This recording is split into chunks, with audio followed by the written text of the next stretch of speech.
گناہ جو ناپسندیدہ ہے جس کا انجام بھیانک ہے، اس سے اللہ تعالیٰ ہم کو بچا رہا ہے۔ تو رفع درجات اور تکفیر سیئات، درجات کی بلندی اور گناہوں کی مغفرت، یہ دونوں فائدہ حاصل ہو رہا ہے باوضو ہو کر گھر سے نکلنے کا۔ کتنا بڑا ثواب! اور ظاہر ہے کہ جس کا گھر جتنی دوری سے ہے، جتنے قدم وہ ناپ کے آ رہا ہے، اتنا زیادہ اس کا ثواب ہے۔ اسی اہل علم نے کہا کہ تقارب خطا، چھوٹے چھوٹے قدموں سے آگے۔ اب یہ بھی نہیں کہ تکلف کرے کہ بالکل قدم کو ایک قدم سے سٹا کر کے چلے، بلکہ اٹھائے، جو عام چال ہے چلے، لیکن بہت لمبی چھلانگ نہ لگائے،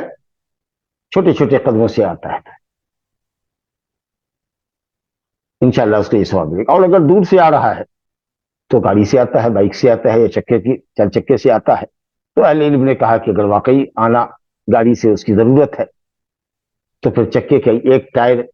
ایک چکا جو ایک راؤنڈ گھومتا ہے، وہ ایک قدم کے قائم مقام۔ لیکن بالکل مسجد کے بازو میں گھر ہے، 1 منٹ 2 منٹ کی دوری سے وہ آ سکتا ہے مسجد میں، لیکن طرف آرام اور آشائش کی طلب سے وہ گاڑی نکالو، بھائی گاڑی چلتے ہیں، اے سی گاڑی ہے چلے گی، مسجد اے سی ہے، تو اہل علم نے کہا کہ شاید یہ جو کسل نفسی ہے اس کی، شاید اس کی وجہ سے وہ اس اسپیشل ثواب کو مستحق نہیں ہوا، کیونکہ اس کو کوئی ضرورت نہیں، تو اس کو آنا چاہیے۔ لیکن اگر دور سے آ رہا ہے تو نبی صلی اللہ علیہ وسلم نے ایک شخص کو کہا تھا جو ایک کنارے سے مسجد نبوی کے ایک کنارے سے آ رہا تھا، مدینے کے ایک کنارے سے، کہا کہ گھوڑا خرید لیتے، گدھا خرید لیتے، تاکہ ہر سے، رمضہ سے، کانٹے وغیرہ سے، ریت گرم ہوتی ہے، کانٹے دار زمین ہے، کنکریلی پتھریلی زمین سے تم کو گزرنا پڑتا ہے، گدھا خرید لیتے تو اس سے آ جاتے۔ الحمدللہ اگر ضرورت ہو تو انشاءاللہ اس پر بھی ثواب ملے گا، لیکن اگر ضرورت نہیں ہے، مسجد کے بازو میں رہتے ہیں، 1 منٹ 2 منٹ کے بعد آ سکتے ہیں، کوئی پریشانی لاحق نہیں ہے، تو آدمی پیدل آئے، تاکہ 2 قدم کے درمیان کی جو مسافت ہے، جس کو خطوہ کہا جا رہا ہے، اس لفظ کی رعایت ہو سکے، جو حدیث میں لفظ آیا۔ تو لم یخط خطوۃ، نہیں وہ ایک قدم کو اٹھاتا ہے، مگر اس سے ایک درجہ اللہ بلند کرتا ہے، گراتا ہے، اس سے ایک گناہ معاف کرتا ہے، یہ فضیلت ہوتی ہے۔ فَإِذَا صَلَّى لَمْ تَزَلِ الْمَلَائِكَةُ تُصَلِّي عَلَيْهِ، جب وہ نماز پڑھ لیتا ہے، فرض ادا کر لیتا ہے، تو جب تک ما دام فی مصلی ہو، اپنے مصلی پر جب تک وہ بیٹھا ہوتا ہے، اب مصلی سے کسی نے یہ کہا کہ وہ جگہ جہاں اس نے جماعت سے نماز پڑھی ہے، اب بعض لوگ اہل علم نے کہا، اور انشاءاللہ یہ قول جانے چاہیے، کہ مسجد کے کسی بھی حصے میں وہ جب تک بیٹھا ہوا ہے، ذکر و تسبیح میں، سنت میں، یا واعظ و بیان سن رہا ہے، یا ایک دوسری نماز کا انتظار کر رہا ہے کہ ظہر کے لیے آئے ہیں تو عصر پڑھ کے جائیں گے، یا مغرب کے لیے آئے ہیں تو عشاء پڑھ کے نکلیں گے، تو جب تک وہ مسجد میں نماز کے انتظار میں بیٹھا ہوتا ہے، ثواب دیکھیے، فَإِذَا صَلَّى، جب آدمی نماز پڑھ لیتا ہے، تو لم تزل الملائکۃ تصلی علیہ، تو فرشتے، ملائکہ، ملک کی جمع، فرشتے اس پر صلاۃ بھیجتے رہتے ہیں، ما دام فی مصلی، جب تک وہ اپنے مصلی پر ٹھہرا ہوتا ہے، ما دام فی مصلی، یعنی اس کے مصلی پر ٹھہرنے کی مدت بھر فرشتے اس کے لیے صلاۃ بھیجتے ہیں۔ کیا کہتے ہیں؟ اللہم صلی علیہ، اللہ اس پر صلاۃ بھیج، اللہم اغفر لہ، اللہ اس کے گناہوں کو چھپا اور گناہوں سے درگزر کر دے، اس کو معاف کر دے اس کے گناہ، اللہم ارحمہ، اللہ اس پر رحم فرما، ظاہر ہے کہ رحم سے مراد دنیا اور آخرت دونوں جگہ رحم مراد ہے، تو 3 لفظ ہوا، اللہم صلی علیہ۔ بعض اہل علم نے کہا کہ فرشتے کا نمازیوں کے لیے صلاۃ بھیجنے کا مطلب ہے دعائے رحمت اور مغفرت، لیکن یہاں 3 لفظ الگ الگ ہے، اللہم صلی علیہ، اللہم اغفر لہ، اللہم ارحمہ، اس کا مطلب ہے کہ صلاۃ کچھ الگ چیز، تو اللہم صلی علیہ جب فرشتے نے کہا کہ اللہ اس بندے پر صلاۃ بھیج، اس کا مطلب یہ کہ اللہ اس کا ملأ اعلیٰ میں ذکر فرما، فرشتے کے درمیان ذکر فرما، جیسا کہ ابو العالیہ الریاحی رحمۃ اللہ علیہ جو کبار تابعین میں سے ہیں، انہوں نے کہا کہ صلاۃ اللہ علی النبی کا مطلب یہ ہے کہ ذکرہ تعالی عند الملائکہ وثناؤہ علیہ، فرشتے کے سامنے اللہ اپنے نبی کا ذکر بلند کرے، آپ کی تعریف کرے، تو اللہم صلی علیہ، انشاءاللہ یہی معنی یہاں بھی ہے کہ اللہ تعالیٰ اس بندے کا ذکر فرشتوں کے درمیان فرما، اور مزید آگے کہنا ہے، فرشتے دعا کرتے ہیں اللہم اغفر لہ، اللہ تعالیٰ اس کے گناہوں کو چھپا دے اور معاف کر دے، یعنی اس کو رسوائی سے بچا دے، کیونکہ غفر جو ہے نا، اصل میں بھی غفر لوہے کی ٹوپی کو کہتے ہیں، جو سر کو چھپاتی بھی ہے، ڈھانپتی ہے، اور وار سے بچاتی بھی ہے، تو اس کے گناہ کو معاف کر دے، لیکن عیب پر پردہ دے کر، اللہم ارحم، اللہ تعالیٰ اس پر رحم فرما، ولا یزال فی صلاۃ منتظر الصلاۃ، اور ایسا شخص جب تک نماز کے انتظار میں ہے، پہلے پہنچ گیا مثال کے طور پر 2 رکعت یا 4 رکعت جو بھی اس کو موقدہ یا غیر موقدہ، سنت راتبہ یا غیر راتبہ نفل اس نے پڑھنا تھی وہ پڑھ لی اس نے، ابھی 10 منٹ 7 منٹ 8 منٹ بچا ہوا ہے، جماعت میں ذکر و اذکار میں لگا ہوا ہے، نماز کے انتظار میں یا نماز کے بعد اگلے نماز کے انتظار میں۔ اب یہ نہیں کہ ٹائم پاس کرنے کے لیے مسجد میں بیٹھا ہوا ہے کہ کہاں جائے، کوئی جگہ نہیں ہے گھومنے کی، کوئی کام نہیں ہے تو بیٹھ جاؤ، نہیں، وہ اس لیے بیٹھا ہوا ہے کہ نماز پڑھ کے جائے گا۔ تو جب تک نماز کے انتظار میں بیٹھا ہوا ہے وہ، چاہے نماز شروع ہونے سے پہلے بیٹھے یا نماز کے بعد بیٹھے، نماز پڑھنے والے کا ثواب اس کو ملتا رہتا ہے۔ لا یزال فی صلاۃ، وہ نماز میں ہوتا ہے، یعنی فعلاً تو نماز نہیں پڑھ رہا ہے لیکن ثواب اس کو نماز پڑھنے والے کا مل رہا ہوتا ہے۔ اللہ کا فضل عظیم دیکھیں، تو لا یزال فی صلاۃ یعنی فی ثواب صلاۃ، نماز کے ثواب میں کا وہ مستحق ہوتا رہتا ہے، اس لیے کہ اگر نماز میں ہوتا یا نماز کے پڑھنے والے کا حکم اگر اس پر لگایا جائے تو بات چیت کرنا نماز کے انتظار کرنے والے شخص کے لیے جائز نہیں ہوتا، مسجد میں گھومنا اس کے لیے جائز نہیں ہوتا، ایک جگہ سے دوسری جگہ منتقل ہونا جائز نہیں ہوتا، قبلے سے انحراف کر کے بیٹھنا، استدبار کرنا، قبلے کی طرف پیچھے کر کے بیٹھنا درست نہیں ہوتا۔ تو مطلب یہ ہے کہ نماز میں ہوتا ہے یعنی نماز پڑھنے والے کا ثواب اللہ تعالیٰ اس کو اپنے فضل سے دیتا ہے۔ تو جیسا کہ ہم نے محسوس کیا اور پڑھا کہ صاحب اس حدیث کے اندر زبردست جماعت کی فضیلت بھی ہے، اور گھر سے طہارت کر کے نکلنے کی صورت میں جو رفع درجات اور تکفیر سیئات کی فضیلت ہے وہ اسپیشل فضیلت ہے، جس سے وہ لوگ محروم ہوتے ہیں جو مسجد میں آتے ہیں، الا ایک ان کی مجبوری ہو، گھر میں پانی نہ ہو، تو ایسی مجبوری اگر ہے تو ٹھیک ہے مسجد میں آ جائے، مجبوری۔ لیکن اگر کوئی گھر سے آ رہا ہے، اپنی دکان سے آ رہا ہے، اپنے اس مقام سے آ رہا ہے جہاں وہ طہارت کر سکتا ہے، حاصل ہے اس کے لیے وضو کا پانی، تو اس کو اہتمام کرنا چاہیے کہ گھر سے چلے تاکہ اس ثواب سے وہ محروم نہ ہو۔ وباللہ التوفیق۔ آگے دیکھیے تیسری جماعت، تیسری حدیث اس باب کے اندر جو جماعت کے وجوب کی دلیل ہے صراحتاً، اور جو لوگ کہتے ہیں کہ یہ سنت ہے یا فرض کفایہ ہے ان پر رد ہے۔ شرط ہے نماز کی صحت کے لیے، اس پر تو رد پہلے ہو چکا کہ افضل کہا گیا ہے تنہا نماز پڑھنے والے کے مقابلے، اس کا یہ کہ تنہا شخص کی بھی نماز ہو جاتی ہے۔ اور حدیث ہے نا، نبی کریم صلی اللہ علیہ وسلم نے مینا میں نماز پڑھی، فجر کی نماز پڑھائی جماعت سے، اور اس کے بعد جب سلام پھیرا تو دیکھا کہ 2 شخص جماعت سے الگ ہے۔ آپ نے کہا کہ تم لوگ کیوں شامل نہیں ہوئے، کس چیز نے تمہیں روکا کہ تم ہمارے ساتھ شریک ہو جاؤ؟ تو کہا یا رسول اللہ صلی اللہ فی رحالنا، ہم نے اپنے خیمے میں، اپنے کجاوے میں نماز پڑھی، شاید سوچا ہوگا کہ نماز ختم ہو گئی، جماعت ختم ہو گئی ہوگی، تو کہا کہ جب تم اپنے کجاوے میں، اپنے گھر میں، اپنے خیمے میں نماز پڑھ لو اور پھر جماعت کی مسجد سے گزر ہو آؤ اور دیکھو کہ جماعت ہو رہی ہے تو اس میں مل جاؤ، تمہارے لیے نفل۔ تو اگر نماز نہیں ہوتی تو آپ کہتے کہ نہیں تمہاری نماز اپنے اپنے خیموں میں نہیں ہوئی، تمہاری دوہراؤ نماز کو، لیکن آپ نے یہ نہیں فرمایا۔ اس کا مطلب یہ کہ تنہا شخص کی نماز ہو جاتی ہے، البتہ بلا عذر جماعت چھوڑنے کا گناہ ہوتا ہے، اور سنت بھی نہیں ہے اور یا فرض کفایہ بھی نہیں ہے، جیسا کہ اس حدیث میں سے ثابت ہو رہا ہے جو ہم پڑھنے جا رہے ہیں کہ ان ایسے متخلفین کی جو جماعت سے نماز نہیں پڑھتے ہیں، لا یشهدون ایسا، اب بعض روایت میں وہ یصلون فی بیوتہم، اپنے گھروں میں نماز۔ تو کچھ لوگ کہتے ہیں کہ منافقین کے لیے ہے، کہتے ہیں کہ منافقین کب گھر میں نماز پڑھنے والے تھے، ان کا تو مقصد ریاکاری تھا، دکھانا مقصد تھا، تو اس لیے یہ وہ لوگ تھے جو سست اور کاہل تھے، جو مسجد میں نہیں آتے تھے، بلا عذر کے تاخیر کرتے تھے، تو آپ نے ان کو دھمکایا، لڑایا۔ اور ابو ہریرہ رضی اللہ عنہ سے روایت ہے، دیکھیے فرمایا رسول اللہ صلی اللہ علیہ وسلم نے ان اثقل الصلاة علی المنافقین صلاۃ العشاء وصلاۃ الفجر، کہتے ہیں کہ منافقین پر سب سے بھاری نماز، سب سے بوجھل نماز عشاء کی اور فجر کی نماز، یہ تو تمام نمازیں ان کے اوپر بوجھل۔ وَإِذَا قَامُوا إِلَى الصَّلَاةِ قَامُوا كُسَالَىٰ يُرَاءُونَ النَّاسَ وَلَا يَذْكُرُونَ اللَّهَ إِلَّا قَلِيلًا، جب بھی نماز کے لیے اٹھتے ہیں تو من پر بوجھ لے کر اٹھ، شوق اور رغبت سے نماز نہیں پڑھتے، طبیعت کو بوجھل کر کے نماز پڑھتے ہیں، خوش دلی سے نہیں پڑھتے، کیونکہ خوش دلی تو وہاں نہ ہوگی جب آدمی رغبت کی نماز پڑھے گا۔ جو کام آدمی بلا رغبت کرے گا تو اس کو تو حارج ہی کرتا ہے، بددلی سے کرتا ہے۔ لیکن یہ خاص 2 نمازیں عشاء اور فجر کی، یہ چونکہ اندھیرے میں ہوتی تھی اور اس زمانے میں یا آج کل کی طرح لائٹ مسجد میں نہیں تھی، تو ان کا جو مقصود تھا کہ ریا، دکھانا کہ بھئی ہم بھی مسلمان ہیں، دیکھو ہم بھی نماز با جماعت پڑھ رہے ہیں، تو وہ مقصود ان کا حاصل نہیں ہو رہا تھا، مسجد تاریخ ہونے کی وجہ سے یا اندھیرا ہونے کی وجہ سے، کیونکہ مسجد میں صرف ایک آدھ چراغ کہیں جلتا رہا ہو تو جلتا رہا ہو، تو اس اندھیرے کا وہ فائدہ اٹھاتے تھے اور مسجد میں نہیں آتے کیونکہ ریاکاری ان کو حاصل نہیں ہو سکتی۔ دوسرے یہ ہے کہ عشاء کا جو وقت ہوتا ہے وہ ابتدائی نوم کا ہوتا ہے، سونے کا شروعاتی وقت ہوتا ہے، اور فجر کا وقت انتہائی نوم کا ہوتا ہے، اور اس وقت کی نیند اور میٹھی ہوتی ہے، تو اس لیے چلو پڑے ہوئے ہیں، بعد میں اٹھ کے دیکھا جائے گا۔ تو آپ نے فرمایا کہ تمام نمازوں میں سب سے بوجھل یہی نماز ہے،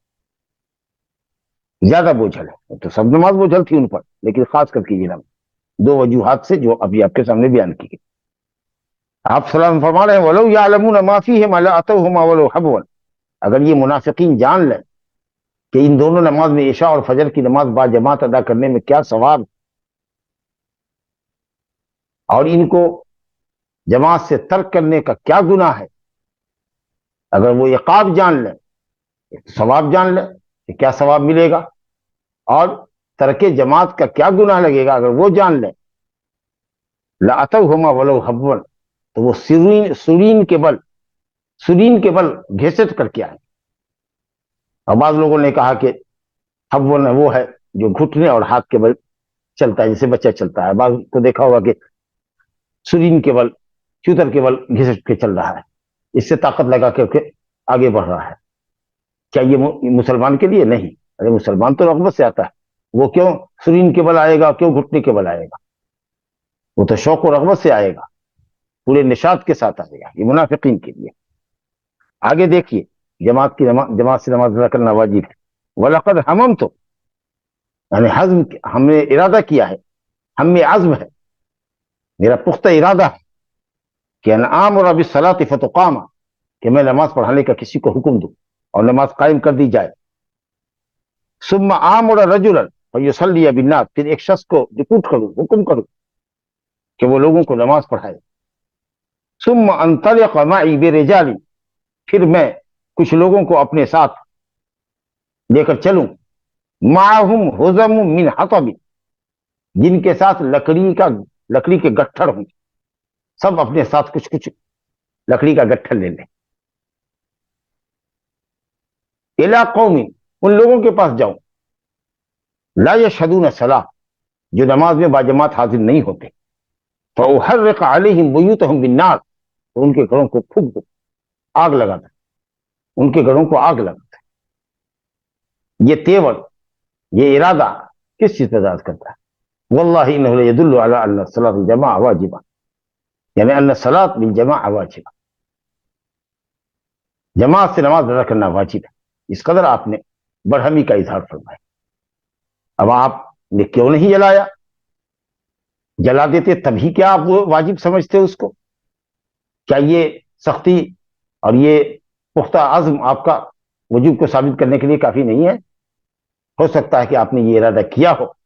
حد درجہ ناراضگی ظاہر کی ہو متخلفین سے، جو پیچھے رہ جانے والے لوگ، اللہ نے اجازت نہیں دی۔ اور ایک روایت میں آیا ہے مسند احمد وغیرہ میں، لولا النساء والذریہ، اگر عورتیں اور بچے نہ ہوتے گھروں میں جن پر جماعت واجب نہیں ہے، مسجد میں جن کی حاضری مطلوب نہیں ہے، تو میں ان کے گھروں کو جلا دیتا۔ حدیث میں کچھ کلام ہے۔ تو یہ بتا ہے کہ یہ صرف محض سنت نہیں ہے، یا فرض کفایہ نہیں ہے کہ کچھ لوگوں نے ادا کر دیا تو چلو بقیہ لوگوں سے جماعت ساقط ہو گئی، ایسی ہرگز نہیں یہ استدلال صحیح ہو سکتا۔ وہ کہتے تھے کہ ہم یا رسول اللہ یہاں اپنے ساتھ جماعت کر لیں گے، اور یہ بھی معلوم ہوا کہ جو جماعت مطلوب ہے وہ اسی جگہ پر جا کر کے ہے، جو جگہ یا جہاں اذان دی جاتی ہے اور اقامت کہی جاتی ہے، تاکہ جماعت کی اہمیت لوگوں کے سامنے سمجھ میں آئے، اور اسلام جو اجتماعیت کا دین ہے اس کا عملی ثبوت ہو، دلوں کی کدورت دور ہو، لوگوں کو آپس میں ایک دوسرے سے محبت ہو، ملاقات ہو، جسم کو، پاؤں کو، کندھے کو ملا کر رہیں، تاکہ اس کا اثر ان کے باطن پر پڑے، قلبی محبت ان کے اندر لگے۔ تو بہرحال یہ حدیث وجوب پر دلالت کرتی ہے، لیکن حدیث وجوب پر دلالت کرنے کے باوجود بھی اس بات پہ بھی دلالت کرتی ہے کہ نماز تنہا شخص کی باطل نہیں ہوگی، جیسا کہ ہم اس بات کو پہلے ثابت کر کے آ چکے ہیں کہ تنہا شخص کی نماز بھی ہو جاتی ہے، ایک درجہ فضیلت کی ہوتی ہے، اگر نہیں ہوتی تو کوئی فضیلت ہی نہ اس میں ہوتی. چلیے صاحب، اب یہ 3 حدیثیں جو ہم نے پڑھی ہیں ان کا تعلق جماعت کی فضیلت اور جماعت کے وجوب کے تعلق سے تھا. جو باب مؤلف نے قائم کیا تھا، باب فضل الجماعہ و وجوبہا، جماعت سے نماز ادا کرنے کی فضیلت اور اس کے وجوب کا بیان، یہ تینوں حدیثیں آپ نے سن لی موضوع کے تعلق سے.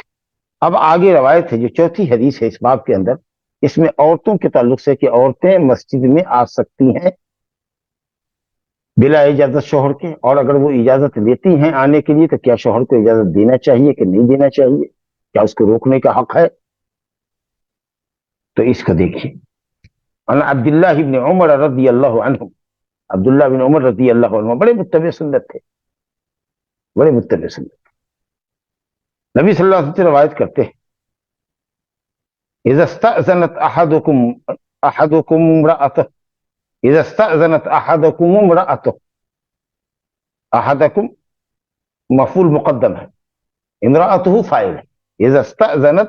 احدكم امرأته الى المسجد فلا يمنعها، جب تم میں سے کسی کی عورت مسجد نکلنے کے لیے اجازت مانگے، یعنی نماز با جماعت پڑھنے کے لیے، مسجد نکلنے کے لیے مسجد کی طرف جانے کی اجازت مانگے، یعنی کہ مسجد کی بلڈنگ دیکھے گی، نئی کوئی مسجد بنی ہے تو اس کی وزٹ کرنے جا رہی ہے، مسجد کی طرف نکلنے کی اجازت مانگے، یعنی مسجد میں نماز با جماعت ادا کرنے کی اجازت مانگے. اس کا مطلب ہوا کہ بلا اجازت کے نہیں جا سکتی. جب مسجد بلا اجازت کے نہیں جا سکتی ہے تو شاپنگ مال میں بلا اجازت کے کیسے جا سکتی، بازار میں مٹر گشتی کے لیے کیسے جا سکتی ہے جب تک شوہر کی اجازت نہ ہو. کہا گیا کہ اگر اجازت مانگتی ہے، ایسا شرطیہ مگر شاید محقق کے لیے ہے، یعنی عورتیں جاتی تھی تو اجازت مانگے ہی گی، تم جانتے ہو کہ تمہاری بیوی اجازت تم سے مانگے گی،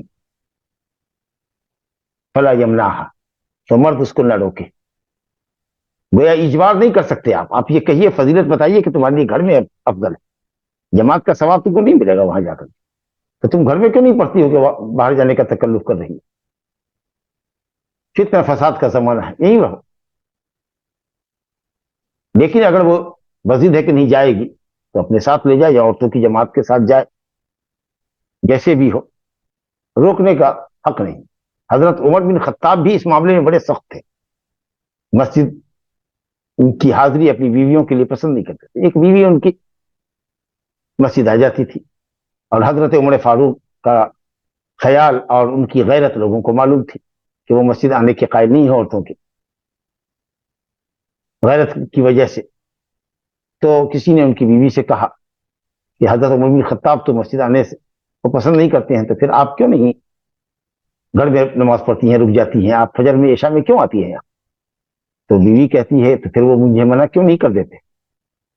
نہیں، منع اس لیے نہیں کرتے کہ نبی صلی اللہ علیہ وسلم نے فرمایا ہے کہ اگر اجازت طلب کرے تو منع نہ کرو. اس کا مطلب یہ ہوا کہ دوسری جگہ جانے کی اجازت طلب کر رہی ہے تو مرد منع کر سکتا ہے، لیکن مسجد آنے کے لیے اگر چاہ رہی ہے تو منع نہیں کر،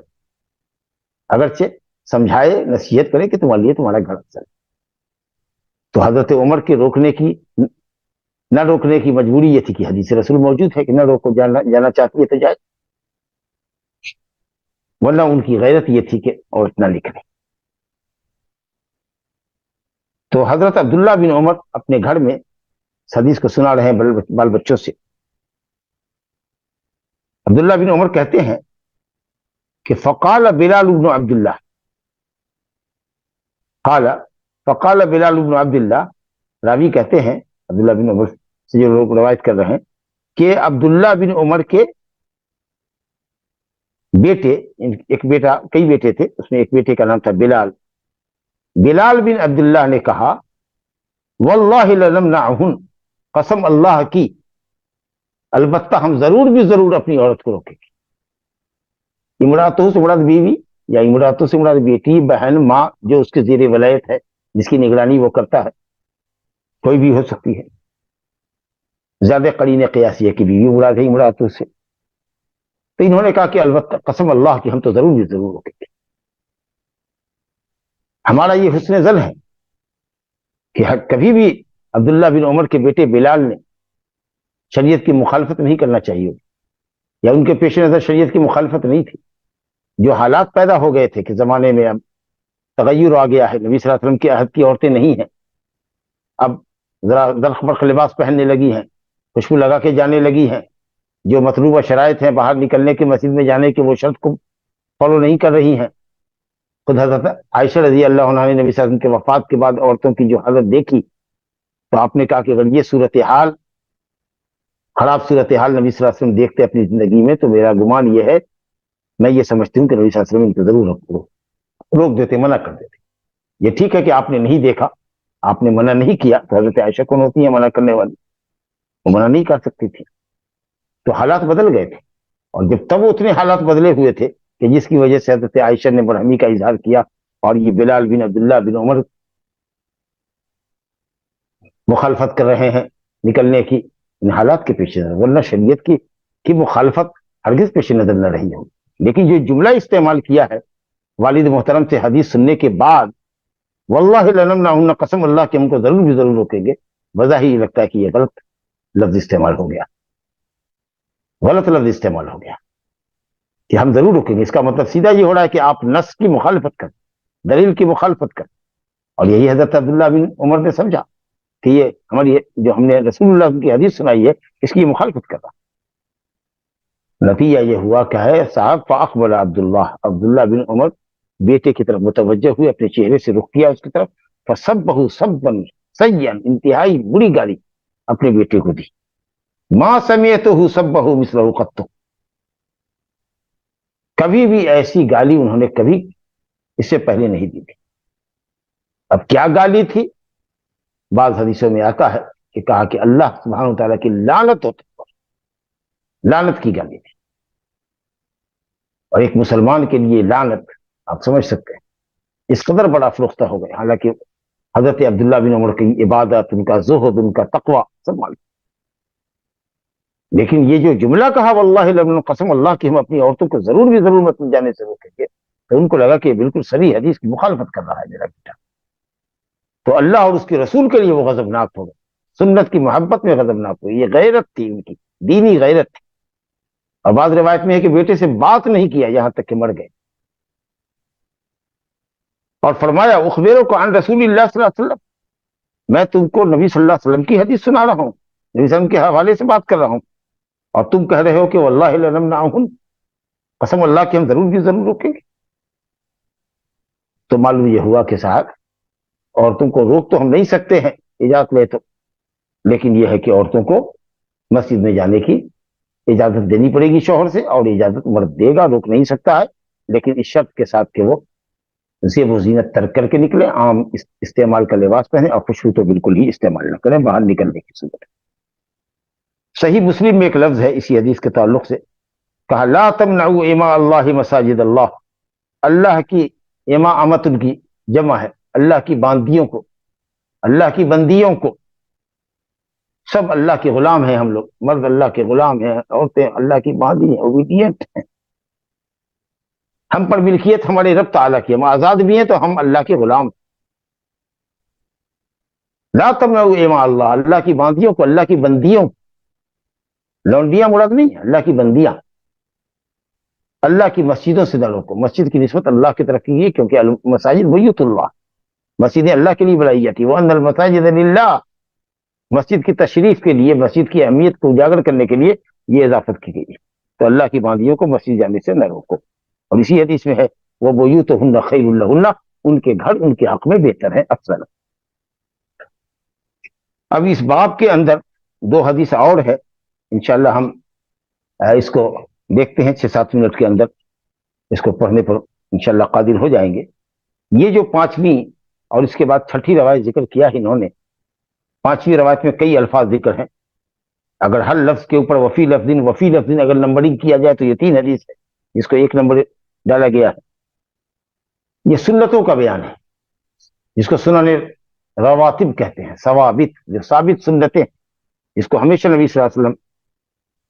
فرض سے پہلے یا فرض کے بعد پڑھا کرتے تھے، صرف سفر میں چھوڑا کرتے تھے، اور سفر میں بھی فجر کی دوری کا سنت اور وتر کو نہیں چھوڑتے، باقی اور جو سنتیں ہیں ان کو موقدہ کہتے ہیں، قبلیہ سنت، بعدیہ سنت، جس کو سنن رواتب کہتے ہیں، ثابت سنتیں جو مستمر رہتی ہے۔ ہمیشہ پڑھی جاتی ہے، ان سنتوں کا ذکر کیا ہے۔ اب باب تو قائم کیا تھا جماعت کا، فضیلت کا، تو کیا مقصود یہ ہے کہ سنتوں کی بھی جماعت کی جا سکتی ہے، سنت کو جماعت سے ادا کیا جا سکتا ہے؟ جیسے کہ عبداللہ بن عمر رضی اللہ عنہ سے روایت ہے، وہ کہتے کہ صلیت مع رسول اللہ صلی اللہ علیہ وسلم رکعتین قبل الظہر، میں نے نبی سے رسول اللہ صلی اللہ علیہ وسلم کے ساتھ ظہر سے پہلے کی 2 رکعت پڑھی۔ ساتھ کا کیا مطلب ہے؟ جماعت کر کے۔ تو اگر یہ مطلب ہے تو سنت کبھی کبھار جماعت سے پڑھی جا سکتی، لیکن سنت با جماعت نہیں پڑھی جا سکتی الا یہ کہ جماعت ثابت ہو، جیسے کہ صلاۃ التراویح یا جیسے کہ صلاۃ الکسوف وغیرہ، جن کے لیے جماعت مطلوب ہے۔ لیکن یوں سنن نوافل یا تہجد جماعت سے پڑھنے کا عادتاً عمل ثابت نہیں۔ تو اگر معیت سے مراد جماعت ہے، جیسا کہ کہتے ہیں حضرت عبداللہ بن عمر کہ صلیت مع رسول اللہ رکعتین قبل الظہر، تو اس لیے جماعت کا کبھی کبھی ثبوت ہوا سنت کے لیے، یا یہ ہے کہ صلیت رسول اللہ صلی اللہ علیہ وسلم مع رسول اللہ صلی اللہ علیہ وسلم قبل الظہر، یعنی ہم نے نماز نبی صلی اللہ علیہ وسلم کے ساتھ مسجد نبوی میں ادا کی اور ظہر سے پہلے 2 رکعت نماز پڑھی، 2 رکعت یعنی سنت مؤکدہ۔ بہرحال تو کہہ رہے ہیں کہ 2 رکعت ظہر سے قبل، 2 رکعت ظہر کے بعد۔ اچھا، ورکعتین بعد الجمعہ، اب چونکہ ظہر کی جگہ پر جمعہ کے دن جمعہ ہے تو جمعہ کے بعد بھی 2 رکعت، مغرب کے بعد 2 رکعت، عشاء کے بعد 2 رکعت۔ آپ دیکھیے ایک لفظ میں ہے، بخاری کے ایک لفظ میں ہے، مسلم میں، کہ مغرب، عشاء اور جمعہ کی نماز کے بعد جو سنت پڑھتے وہ گھر میں لے جا کے پڑھتے۔ تو مغرب کے بعد کی سنت گھر میں، عشاء کے بعد کی 2 رکعت سنت گھر میں، جمعہ کے بعد کی سنت 2 رکعت گھر میں۔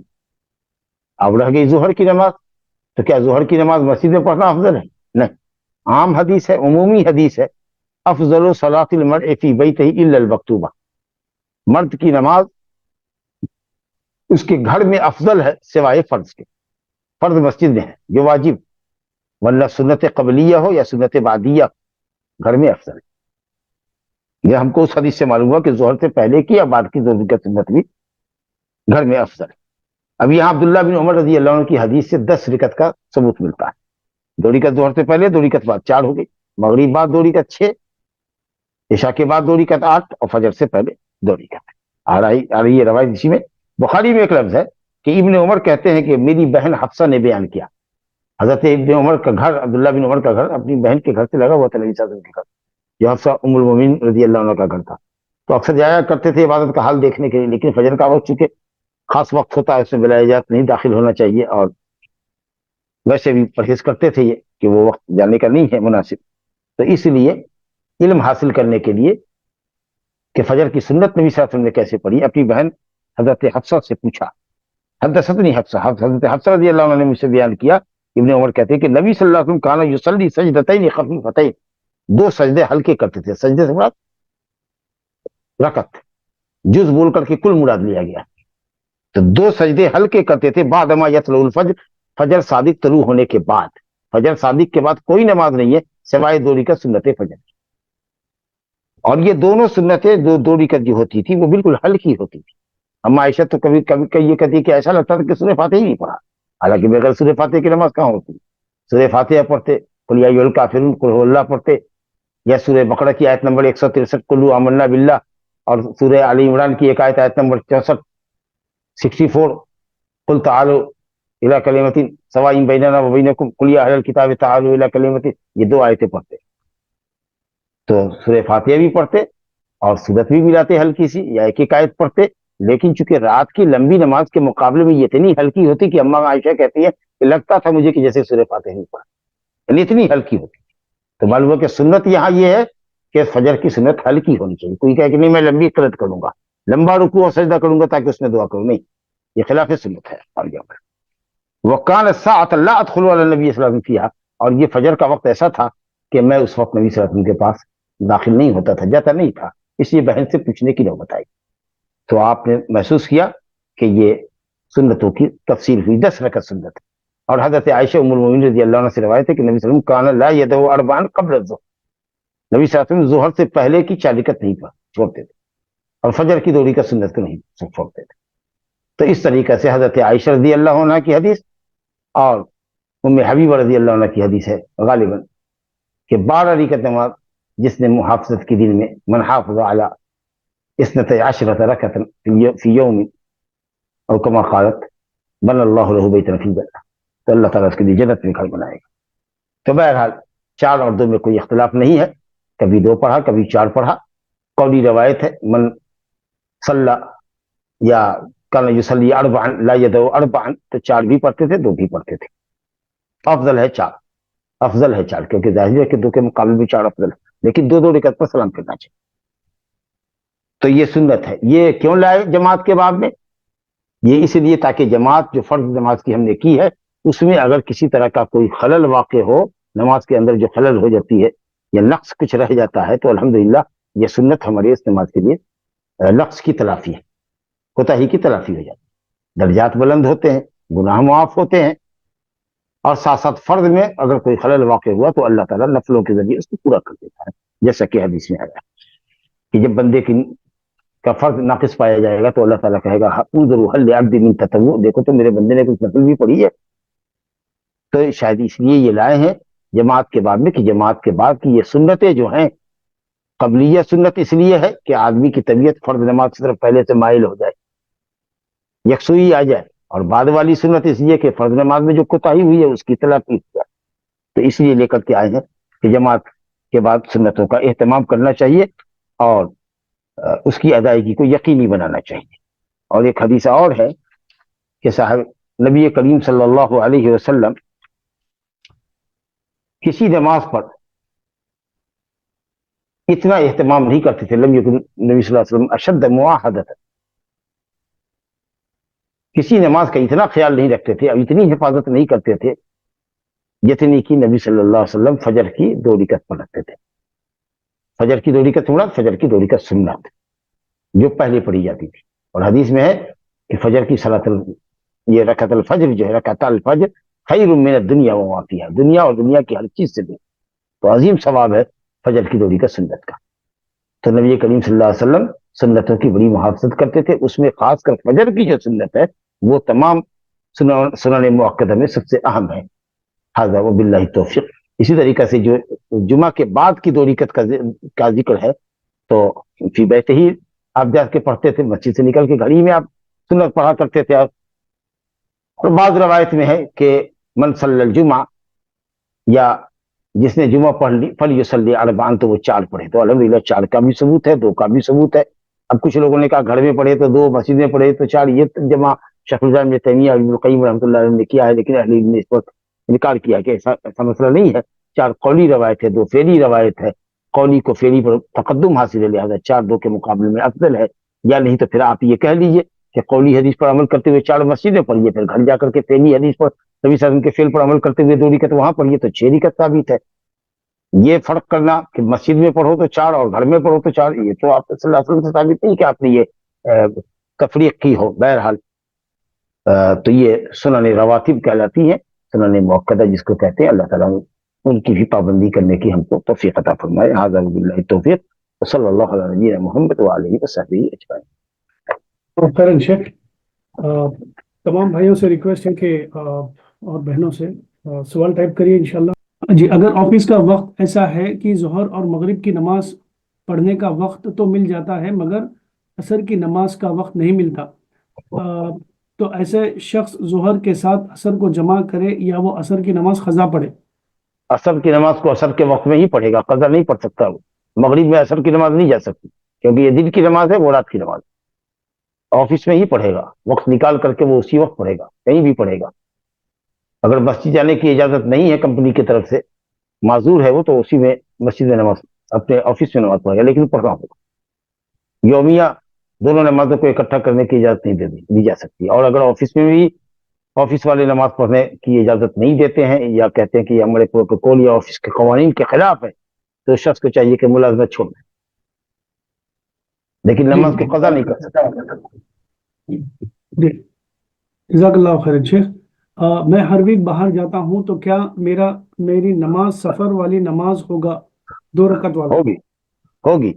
اگر ہر روز آپ باہر جاتے ہیں، شہر سے باہر جاتے ہیں، اتنی مسافت جاتے ہیں جس پر سفر کا اطلاق ہوتا ہے، آپ کا دل مطمئن ہے کہ آپ سفر میں ہیں، تو آپ جمع بین صلاتین بھی کر سکتے ہیں اور قصر بھی کر سکتے اگلا سوال ہے شیخ، وہ عورتیں جو حج کرنے کی جاتی ہے ان کی نماز ہوٹل کے روم میں افضل ہے یا جماعت کے ساتھ خانہ کعبہ یا مسجد نبوی میں؟ ہیں۔ ہاں، اختلاف ہے لوگوں کا، لیکن بہتر یہ ہے کہ ہوٹل کے کمرے ہی میں افضل ہے۔ اور جی اگر 1 لاکھ نماز کا ثواب ملتا بھی ہوگا، اگر مان لیجئے ملتا بھی ہوگا، تو یہ کمیت تعداد میں ہے، لیکن کیفیت کے اعتبار سے باوزن نماز اس کی افضل نماز اس کے گھر میں یا جہاں وہ ٹھہری ہوئی ہے پردے کے ساتھ۔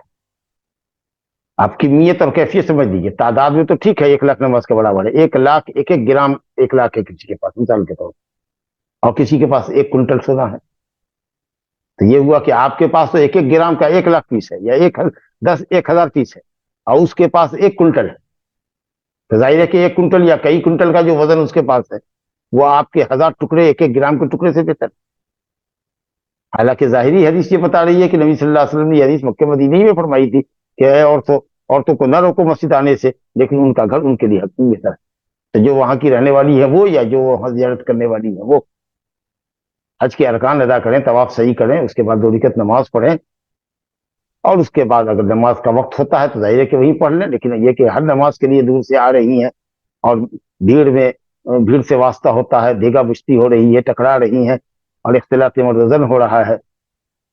تو اس سے بچنے کی ضرورت ہے، واللہ اعلم۔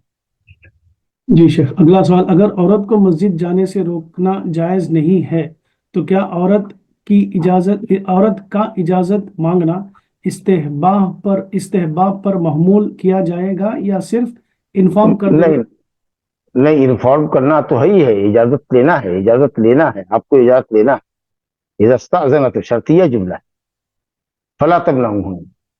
یا فلا یمنعها، نہ روکے، تو مرد کے ذمہ ہے کہ وہ نہیں روکتا، مرد کے لیے روکنا ناجائز، لیکن آپ کے لیے اجازت لینا ضروری ہے، جی کوئی شیخ، فرق نہیں پڑتا ہے، کیونکہ آپ اجازت دیجیے گا وہ آپ کو منع نہیں کر سکتا قانونی طور پر، قانونی طور پر شرعاً وہ آپ کو روک نہیں سکتا ہے، تو آپ اجازت دیجیے کہ میں مسجد جا رہی ہوں، میں مسجد جاؤں گی، کہنے ہی نہیں یہی پڑھو، یہ اس کو حق نہیں ہے کہ وہ روکے اور زبردستی کرے۔ جی شیخ، فرض نماز میں سورہ فاتحہ کے بعد ایک آیت پڑھ سکتے کیا؟ پڑھ سکتے ہیں، سورہ فاتحہ تک نماز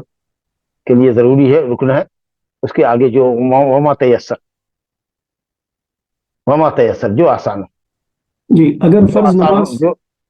جو آسان ہو، سو 1 آیت بھی ہے، 3 آیت بھی ہے، لیکن یہ قید لگانا کہ 3 آیت سے کم نہیں ہونا چاہیے یا بڑی 1 آیت ہونی چاہیے، اس تخصیص پر کوئی دلیل نہیں۔ اگر فجر کی فرض نماز کا وقت ہو گیا ہے تو سنت اس کی نماز کے بعد فوراً پڑھے یا اذکار پڑھنے کے بعد ادا کرے؟ دونوں شکل جائز ہے، فرض نماز کے بعد پڑھ لے، اس کے بعد اذکار کرے، کوئی حرج نہیں ہے، یا پھر سورج کے نکلنے کے بعد قضا کرے سنت کی، دونوں طریقہ ہے، لیکن اگر اندیشہ ہے کہ وہ بھول جائے گا یا فجر کے بعد کام میں کہیں نکل جاتا ہے، پڑھنے کا موقع نہیں ملے گا، تو بہتر ہے کہ فجر کے بعد ہی وہ سنت کو پڑھے۔ سجدے میں تسبیح کے بعد اردو زبان میں دعا کر سکتے کیا فرض اور سنت کی نمازوں میں؟ علماء نے جواز کا فتویٰ دیا ہے، اگر عربی میں دعائیں یاد نہیں ہیں یا مسنون دعائیں یاد نہیں ہیں جو آپ کی ضرورت کے مطابق ہو، حالانکہ ربنا آتنا فی الدنیا حسنہ، دنیا کی ہر بھلائی اس کے اندر داخل ہے، لیکن پھر بھی اگر آپ کی طبیعت آسودہ نہیں ہو رہی ہے جب تک کہ کچھ کہہ نہ دے کہ اللہ تعالیٰ میرا بیٹا نیٹ پاس کر جائے، تو اگر یہ کہنا ضروری ہی ہے آپ کو، تو آپ اپنی زبان میں بھی انشاءاللہ تعالیٰ دعا کر سکتے ہیں۔ جی، انشاءاللہ یہ آخری سوال ہوگا، سفر میں کیا سنت بھی پڑھنا چاہیے؟ نہیں پڑھنا چاہیے، سوائے فجر کی سنت کے تو دونوں کا سنت موقدہ میں، لیکن صلاۃ الضحیٰ ہے، چاشت کی نماز ہے، یا کسی کی عادت ہے تہجد پڑھنے کی، تو یہ سب نمازیں پڑھ سکتا ہے، لیکن سنن موقدہ کے اندر سنن رواتب ثابت جو سنت ہے جس کو ہمیشہ مطلب پڑھا کرتے تھے، اس میں صرف فجر کی 2 رکعت سنت اور وتر مسافر پڑھے گا، باقی سنن قبلیہ بعدیہ کوئی نہیں۔ لا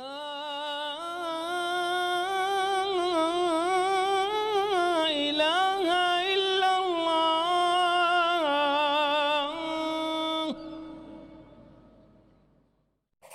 قل هل يستوي الذين يعلمون والذين لا يعلمون